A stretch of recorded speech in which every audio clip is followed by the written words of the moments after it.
নমস্কার, নতুন দিগন্তের একটি নতুন ভিডিওতে আপনাদের সবাইকে সুস্বাগতম।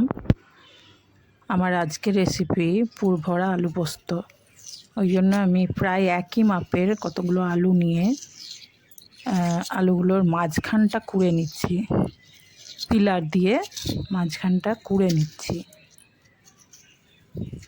মাঝখানটা এইভাবে কুড়িয়ে নিতে হবে, মাঝখানে একটা স্পেস বানাতে হবে, গোল স্পেস, যাতে আমরা পুরগুলো ওর মধ্যে ভরতে পারি। আমি এবার নুন হলুদের প্রয়োগ এখানে করব না, আমি শুধুমাত্র নুন মাখিয়ে নিচ্ছি। নুনটা খুব ভালো করে ভেতরে বাইরে করে মাখিয়ে নিচ্ছি।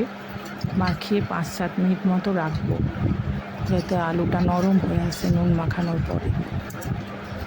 খুব ভালো করে নুন মাখিয়ে আমি ভেতরে বাইরে খুব ভালো করে নুন মাখিয়ে নেব। আমি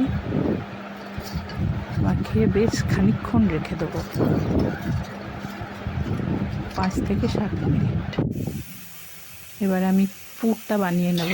পুরটা বানাবার জন্য আমি কড়াইতে একটু ঘি দিয়ে ছানা দিয়েছি, কাঁচা লঙ্কা কুচি আর গরম মশলা।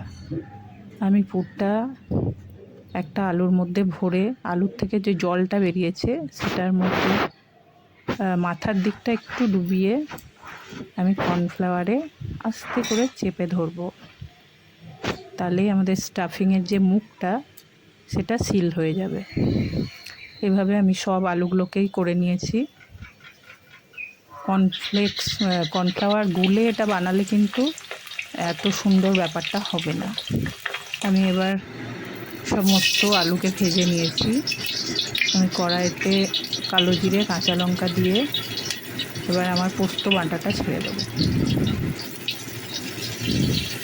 কালো জিরে কাঁচা লঙ্কা আমার ফুটে উঠেছে। এবার আমি পোস্ত বাটাটা তেলের মধ্যে ছেড়ে দেবো। পোস্তটা আমি শিলেই বেটেছি। শিলে বাটার পোস্তর টেস্ট একটু বেশি। মিক্সির পোস্ত বাটাটা আমার ঠিক ভালো লাগে না, তাই আমি এটা শিলেই বেটে নিয়েছি। অনেকে পোস্তর ভাজা গন্ধ পছন্দ করেন, তারা একটু ভাজবেন টাইম নিয়ে, আর অনেকে কাঁচা গন্ধ পছন্দ করেন। আমি নুনটাও দিয়ে দিলাম।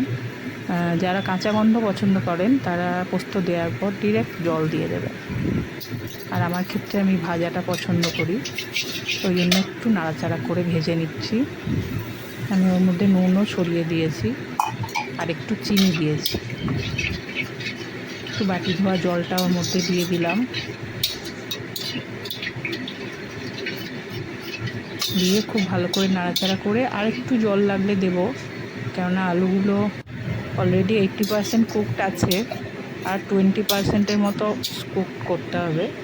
ওই জন্য আমার 5 থেকে 7 মিনিট আমাকে মিনিমাম আছে, একটা মিডিয়াম আছে বসিয়ে রাখতে হবে।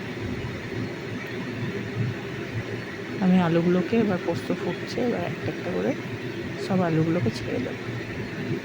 চেষ্টা করবেন স্টাফিংটা ওপরের দিকে রেখে ছাড়তে, তাহলে দেখতেও ভালো লাগবে আর স্টাফিংটা খুলে যাওয়ার কোনো ভয়ও থাকবে না।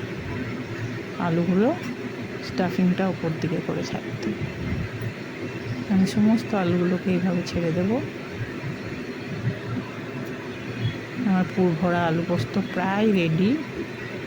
আপনাদের কাজ কেমন লাগলো অবশ্যই জানাবেন, আর ভালো লাগলে চ্যানেলটিকে অবশ্যই সাবস্ক্রাইব করবেন আর বেল আইকনটি প্রেস করবেন নতুন ভিডিও পাওয়ার জন্য। আমার আলু পোস্ত রেডি, পুরভরা আলু পোস্ত। আমি সার্ভিং প্লেটে দিয়েও দিয়েছি। এই গরমের দিনে বাঙালির ভীষণ প্রিয় আলু পোস্ত, সেটা আবার যদি এত সুন্দরভাবে রাজকীয়ভাবে হয় তাহলে তো একদম সোনায় সোহাগা। আমি একটু আলুটা কেটে একটু চেক করে নেব আলুটা কীরকম সেদ্ধ হয়েছে।